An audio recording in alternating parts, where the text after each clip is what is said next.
ମୁଁ ଆଜି ସେ ହାଡ଼ବନ୍ଧୁ ସାର୍ ସେ ସାର୍ ରୂପେ ପରିଗଣିତ ଥିଲେ। ଆଜି ତାଙ୍କର 80ତମ ଜନ୍ମ। ସେ ଜନ୍ମ ହୋଇଥିଲେ 1945 ମସିହା। ମୁଁ ଜନ୍ମ ହୋଇଥିଲି 1947। ଯାଉ ସେ ମୋଠୁ 2 ବର୍ଷ ବଡ଼। ଏକାଠି କାମ କରୁଥିଲୁ ଆମର ସଚିବାଳୟ ସେକ୍ରେଟାରୀ ଟ୍ରାନ୍ସପୋର୍ଟ ଡିପାର୍ଟମେଣ୍ଟରେ। ଯାଉ କେତେ ଅମାୟିକ ଲୋକ ସିଏ ଥିଲେ। ଆପଣ ଯିଏ ମାନେ ଦେଖିଛନ୍ତି ସେମାନେ ଅନୁଭବ କରିଥିବେ। ଅତି ସରଳ, ମାନେ ଏତେ ପାଟିରୁ କଥା ବାହାରିବନି, ହସ ହସ ମୁହଁ ଏବଂ ଅତି ସାହାଯ୍ୟ।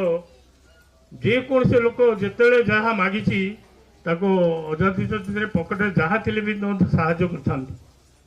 ସେଇ ହାଡ଼ିବନ୍ଧୁ ସାର୍ଙ୍କର ଆଜି ଜନ୍ମଦିନ। ସେତେବେଳେ ମୁଁ ସେ ମୋତେ ପ୍ରଥମେ